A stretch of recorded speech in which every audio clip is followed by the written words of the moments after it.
जय हो माता लक्ष्मी की मित्रों। आज हम आपको उन 4 चीजों के बारे में विस्तार से बताने जा रहे हैं जिन्हें दूसरों के घर से मांगकर अपने घर लाने पर भयंकर गरीबी आ सकती है या फिर वो घर टूट भी सकता है।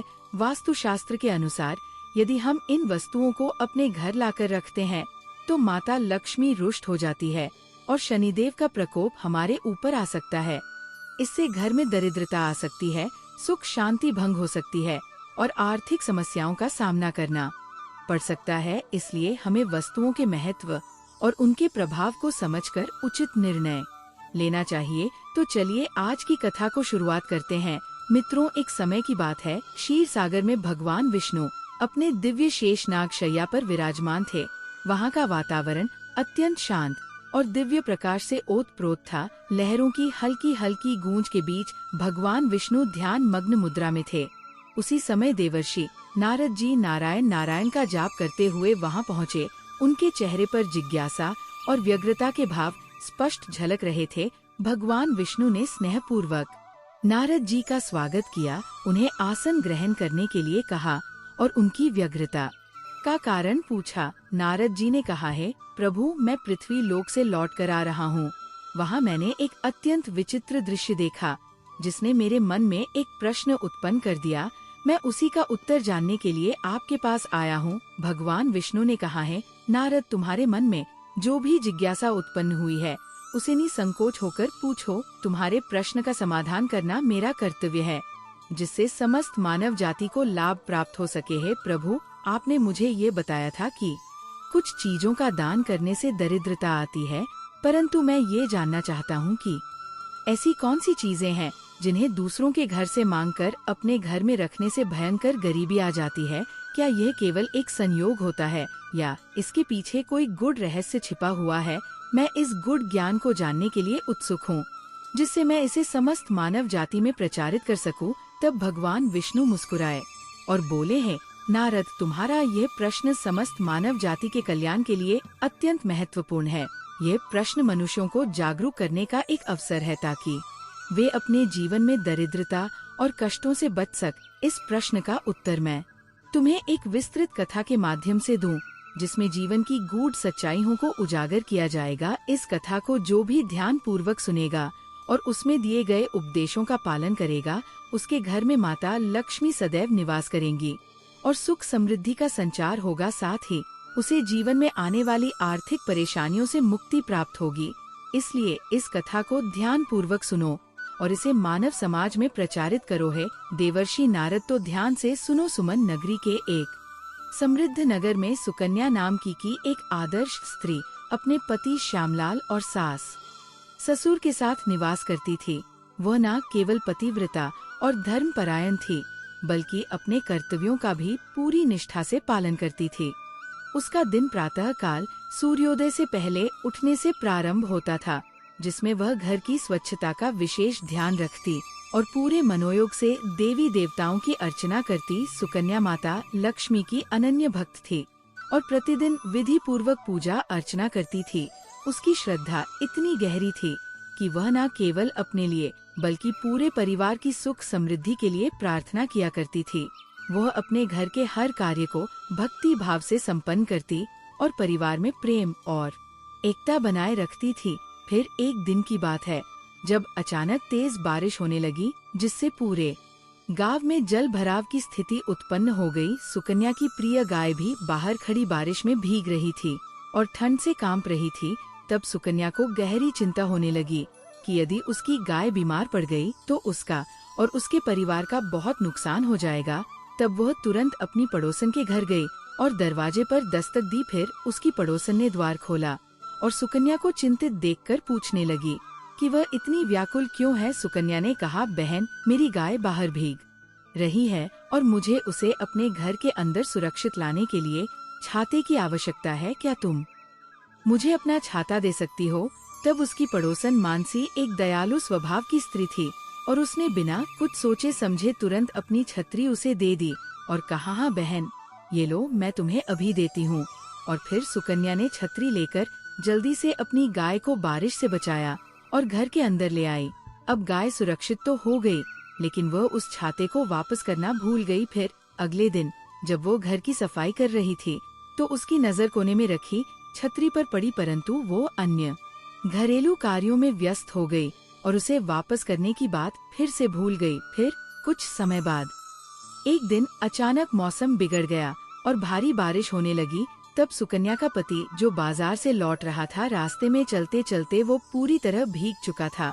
जब वो घर पहुंचा तो उसके शरीर में ठंड लगने लगी और उसे तुरंत सूखे वस्त्रों की आवश्यकता हुई। तब सुकन्या ने अपनी अलमारी देखी, परंतु उसके पास सूखे कपड़ों का कोई विकल्प नहीं था, क्योंकि उसके घर में रखे सभी कपड़े भी भीग चुके थे। मित्रों, इस विचित्र दुविधा के समस्या का हल निकालने के लिए सुकन्या अपनी दूसरी पड़ोसन के घर गई और नम्रता पूर्वक उसके पति के कुछ सूखे हुए पुराने कपड़े उधार मांगे। तब पड़ोसन ने सहानुभूति दिखाते हुए बिना किसी संकोच के उसे कपड़े दे दिए। फिर सुकन्या ने उन कपड़ों को अपने पति को पहनने के लिए दिया, जिससे वो आराम महसूस करने लगा। बाद में उसने उन कपड़ों को धोकर अच्छे से सुखाया और सुरक्षित रख लिया, लेकिन वो अन्य घरेलू कार्यों में व्यस्त होने के कारण उन कपड़ों को वापस करना भूल गई। मित्रों, भगवान श्री हरि कहते हैं, नारद, अब इसी तरह से अनेक दिन बच जाते हैं और फिर कुछ दिनों बाद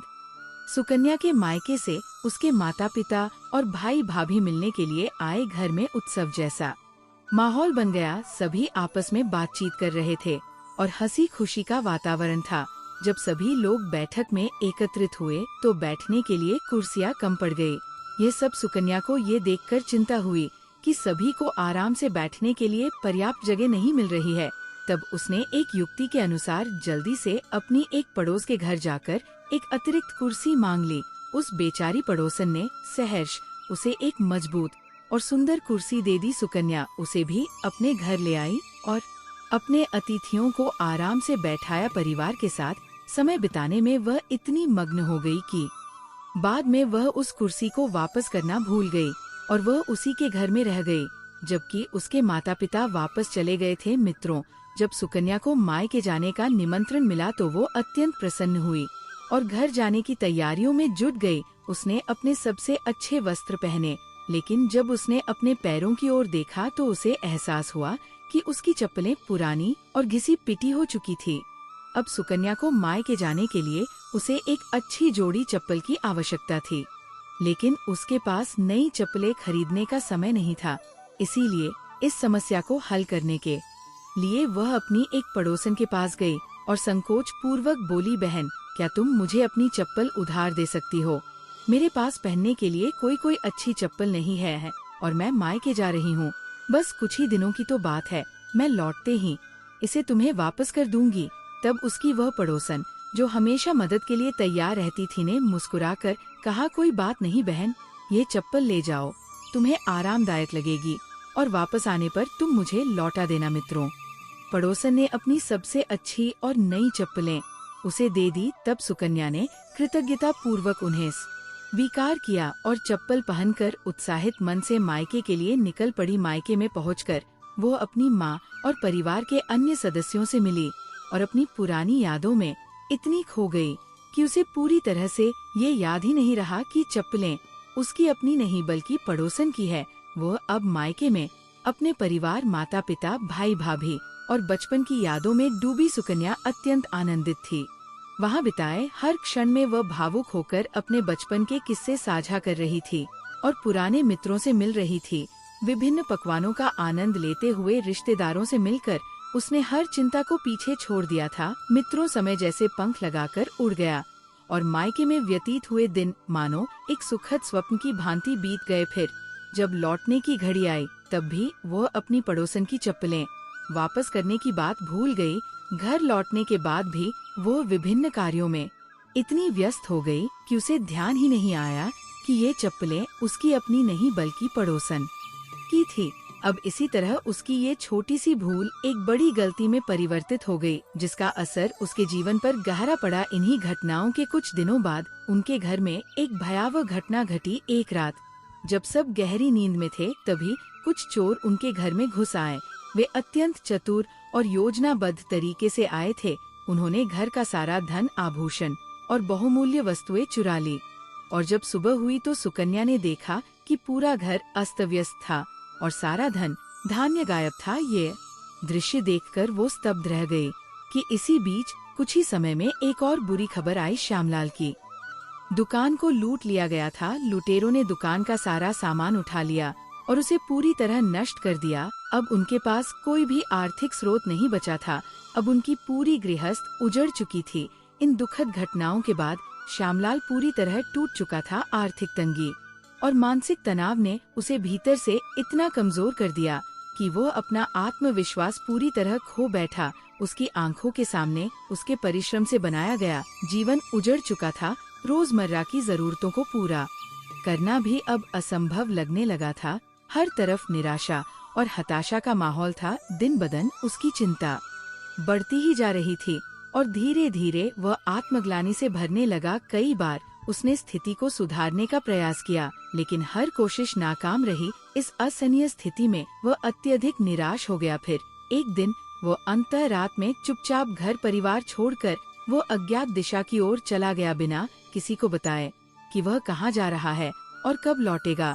जब सुकन्या ने सुबह उठकर देखा तो उसका घर में नहीं था। वो अचानक से गायब हुआ था। उसके लिए ये सबसे बड़ा आघात था। वो अकेली, असहाय और अनिश्चित भविष्य को लेकर अत्यंत व्यथित थी। उसका संपूर्ण जीवन मानो एक क्षण में बदल गया था और अब उसे अपनी नियति का सामना अकेले ही करना था। मित्रों, भगवान श्री हरि कहते हैं, नारद अत्यंत व्यथित और निराश होकर सुकन्या उसी गांव के बाहर वाली एक नदी के किनारे पहुंची। अब उसकी आंखों में आंसू थे, मन में अपार दुख और निराशा भरी हुई थी। उसने जीवन के सारे संघर्षों को व्यर्थ मान लिया था। उसे लगने लगा कि अब उसके पास कोई विकल्प नहीं बचा है, कोई आशा की किरण नहीं दिख रही है। वह धीरे धीरे नदी के ठंडे पानी के पास पहुंची और अपनी आंखें बंद कर ली। उसके मन में बस एक ही विचार था कि इस जीवन को समाप्त कर देना ही एकमात्र उपाय है। और मृत्यु को अपनाने से पहले उसने माता लक्ष्मी को ध्यान करते हुए पुकारा कि हे माँ लक्ष्मी, मुझे क्षमा करें। अगर मुझसे कोई भूल हुई हो तो इतना कहकर जैसे ही वह जल में कूदने के लिए तैयार हुई, अचानक एक दिव्य प्रकाश प्रकट हुआ। वातावरण में सुगंध फैल गई, मंद संगीत की ध्वनि गूंजने लगी और जल में से देवी लक्ष्मी स्वयं प्रकट हुई। और माता लक्ष्मी ने अपने सौम्य स्वर में कहा, है पुत्री, तुम ये क्या कर रही हो? क्या तुम ये भी भूल गई कि जीवन अनमोल है और इसे ऐसे समाप्त करना उचित नहीं? तुमने अपने घर से मुझे स्वयं ही जाने पर मजबूर कर दिया था और अब तुम स्वयं भी जीवन का त्याग करने चली हो। माता लक्ष्मी ने अपनी मधुर किंतु गंभीर आवाज में कहा, है पुत्री, ये तुम क्या करने जा रही हो? क्या तुम ये भी नहीं समझ सकी कि जीवन अनमोल है और इसे यूं ही समाप्त करना उचित नहीं? तुमने अपने ही कर्मों के कारण मुझे अपने घर से जाने के लिए विवश कर दिया था और अब तुम स्वयं भी अपने जीवन को समाप्त करने की भूल कर रही हो। मित्रों, तब सुकन्या ने अश्रुपूर्ण नेत्रों से माता लक्ष्मी की ओर देखते हुए करुणा भरे स्वर में पूछा, है माँ, मैंने ऐसा कौन सा पाप किया है कि आपने मेरा घर छोड़ दिया? क्या मेरी भक्ति में कोई कमी रह गई थी या मुझसे कोई ऐसा अपराध हो गया जिससे आपका आशीर्वाद मुझसे दूर हो गया? कृपया मुझ पर पाकर मेरा अपराध बताइए, जिससे मैं प्रायश्चित कर सकूं और पुनः आपके आशीर्वाद की अधिकारी बन सकूं। माता लक्ष्मी ने गंभीर और मधुर स्वर में उत्तर दिया, है पुत्री, तुम्हारे घर में दरिद्रता और संकट का कारण तुम्हारी ही अनजानी भूलें हैं। तुमने अपने घर में दूसरों की 4 वस्तुएं रख ली थी जो मेरे जाने का कारण बनी। ये 4 चीजें हैं। सबसे पहली चीज है छाता। वास्तुशास्त्र के अनुसार दूसरों की छतरी मांगकर घर में रखना अत्यंत अशुभ माना जाता है। छतरी व्यक्ति की सुरक्षा और संरक्षण का प्रतीक होती है और यदि इसे किसी अन्य के घर से लाकर अपने घर में रखा जाए तो ये गृह स्वामी के भाग्य को प्रभावित कर सकती है। ये न केवल कुंडली के ग्रहों को असंतुलित कर सकती है बल्कि पारिवारिक सुख शांति को भी भंग कर सकती है। इसके अलावा ऐसी मान्यता है कि इससे घर में नकारात्मक ऊर्जा प्रवेश कर सकती है, जिससे आर्थिक समस्याएं बढ़ सकती हैं और दरिद्रता का वास हो सकता है। दूसरी चीज है जूते चप्पल। दूसरों के जूते चप्पल अपने घर में लाना वास्तुशास्त्र के अनुसार अत्यंत अशुभ माना जाता है। ऐसा कहा जाता है कि जूते चप्पल न केवल बाहरी धूल मिट्टी लाते हैं बल्कि उनके साथ नकारात्मक ऊर्जा और दुर्भाग्य भी घर में प्रवेश कर सकता है। यदि किसी अन्य व्यक्ति के जूते चप्पल घर में लंबे समय तक रखे जाते हैं तो ये घर के सदस्यों के बीच मतभेद, मानसिक अशांति और आर्थिक तंगी का कारण बन सकता है।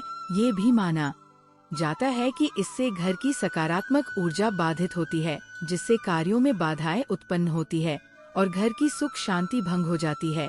इसलिए दूसरों के जूते चप्पल अपने घर में लाने से बचना चाहिए और यदि मजबूरी में ऐसा किया जाए तो उन्हें जल्द से जल्द लौटा देना चाहिए। तीसरा है, दूसरों के घर का के लड़की से बने कुर्सी, मेज आदि वास्तुशास्त्र के अनुसार पुराने या दूसरों के घर से लाए गए फर्नीचर को अपने घर में रखना कई बार अशुभ परिणाम दे सकता है। ऐसा माना जाता है कि फर्नीचर में उसकी पूर्व ऊर्जा संचित होती है, जो सकारात्मक भी हो सकती है, लेकिन कई बार ये नकारात्मक ऊर्जा को भी घर में प्रवेश करवा सकती है। यदि वह फर्नीचर पहले किसी संघर्ष, कलह या नकारात्मक परिस्थितियों के बीच रहा हो तो वो ऊर्जा घर में अशांति उत्पन्न कर सकती है। विशेष रूप से टूटा फूटा या जर्जर फर्नीचर घर में रखना आर्थिक हानि, मानसिक तनाव और पारिवारिक कलह का कारण बन सकता है। इसलिए यदि कोई पुराना फर्नीचर खरीदकर या उधार लाकर अपने घर में रखना चाहे तो उसे पहले गंगाजल या अन्य शुद्धिकरण विधियों द्वारा पवित्र करना चाहिए। इसके अतिरिक्त ऐसे फर्नीचर को घर में स्थापित करने से पहले वास्तुशास्त्र के अनुसार उसकी दिशा और स्थान का भी ध्यान रखना आवश्यक होता है, ताकि ये नकारात्मक प्रभाव न डाले और घर में सुख शांति बनी रहे। चौथी महत्वपूर्ण चीज है, कपड़े। दूसरों के पुराने कपड़े पहनने से उनकी संचित ऊर्जा हमारे जीवन पर प्रभाव डाल सकती है। यह ऊर्जा सकारात्मक भी हो सकती है, लेकिन कई बार नकारात्मक प्रभाव भी डाल सकती है। पुराने कपड़ों में उनके पूर्व स्वामी की व्यक्तिगत ऊर्जा होती है, जो उनके विचार, परिस्थितियां और भावनात्मक स्थिति से प्रभावित होती है। यदि वे कपड़े किसी रोगी, दुखी या आर्थिक रूप से परेशान व्यक्ति द्वारा पहने गए थे तो उनमें संचित नकारात्मक ऊर्जा हमारे जीवन में भी प्रवेश कर सकती है। इससे न केवल दुर्भाग्य और दरिद्रता बढ़ सकती है, बल्कि मानसिक अशांति और स्वास्थ्य समस्याएं भी उत्पन्न हो सकती हैं। दूसरों के पुराने कपड़े लेने से पहले ये सुनिश्चित करना आवश्यक है कि वे स्वच्छ और सकारात्मक ऊर्जा से युक्त हो और यदि संभव हो तो उन्हें गंगाजल या अन्य शुद्धिकरण विधियों से पवित्र किया जाए। यदि कोई भी इन 4 वस्तुओं को अपने घर में रख ले तो मैं वहां निवास नहीं कर सकती। इन वस्तुओं से उत्पन्न नकारात्मक ऊर्जा व्यक्ति के भाग्य और समृद्धि को बाधित कर सकती है, जिससे आर्थिक संकट और मानसिक अशांति जन्म लेती है। परंतु तुम मेरी सच्ची भक्त हो, इसलिए मैं तुम्हारी सहायता करने आई हूँ। तुम्हारी श्रद्धा और भक्ति ने मुझे यहाँ आने के लिए बाध्य कर दिया। अब तुम जाओ, इन वस्तुओं को उनके असली मालिक को लौटा दो, जिससे तुम्हारे घर में पुनः समृद्धि और सुख का संचार हो। साथ ही ध्यान रखना कि भविष्य में ऐसी गलती दोबारा मत करना, ताकि तुम्हारे परिवार पर कभी भी दरिद्रता की छाया न पड़े। अब सुकन्या माता लक्ष्मी को बारंबार हाथ जोड़कर प्रणाम करने लगी और फिर आपने घर वापस लौटकर आ गए मित्रों। सुकन्या ने बिना विलंब किए हुए तुरंत घर जाकर इन सभी वस्तुओं को उनके वास्तविक स्वामियों को लौटा दिया। उसने पड़ोसन से क्षमा मांगी और उसे आश्वस्त किया कि भविष्य में वह कभी भी ऐसी गलती नहीं दोहराएगी। जैसे ही उसने यह कार्य पूर्ण किया, उसके घर में सकारात्मक ऊर्जा का प्रवाह होने लगा। अचानक उसके घर का वातावरण बदल गया। जहाँ पहले निराशा और अशांति थी, वहाँ अब एक नई उमंग और सकारात्मकता का संचार होने लगा। माता लक्ष्मी का आशीर्वाद उसके घर पर पुनः बरसने लगा। कुछ ही दिनों में उसकी आर्थिक स्थिति में सुधार होने लगा। घर में पहले जैसी खुशहाली लौट आई और समृद्धि की नई किरणें फैलने लगी। इसी बीच उसका पति श्यामलाल भी वापस आ गया। उसने अपनी गलती स्वीकार की और सुकन्या के साथ मिलकर अपने जीवन को फिर से संवारने का निश्चय किया। दोनों ने मिलकर एक नई शुरुआत की और उनके जीवन में पहले जैसी खुशियां पुनः लौट आई। मित्रों, भगवान विष्णु ने नारद जी से कहा है, नारद, अब तुम्हें तुम्हारे प्रश्न का स्पष्ट उत्तर मिल चुका होगा। प्रत्येक मनुष्य को ये समझना चाहिए कि वह इन 4 वस्तुओं को दूसरों के घर से मांगकर अपने घर में रखता है तो ये उसके जीवन में नकारात्मक प्रभाव डाल सकता है। इससे न केवल दरिद्रता आती है, बल्कि गृहस्थी में अशांति, आर्थिक संकट और मानसिक कष्ट भी उत्पन्न हो सकते हैं। इसलिए प्रत्येक व्यक्ति को इन वस्तुओं को ग्रहण करने से बचना चाहिए और अपने घर में सदैव सकारात्मक ऊर्जा बनाए रखने का प्रयास करना चाहिए। तब देवर्षि नारद जी बोले हैं, प्रभु आपने अत्यंत महत्वपूर्ण ज्ञान दिया है, मैं इस कथा को समस्त मानव जाति में प्रचारित करूंगा। तो मित्रों, उम्मीद है कि आपको ये कथा अवश्य ही पसंद आई होगी। तो वीडियो को लाइक करना ना भूले, साथ ही कमेंट में जय लक्ष्मी नारायण जरूर लिखें। आप सभी का धन्यवाद।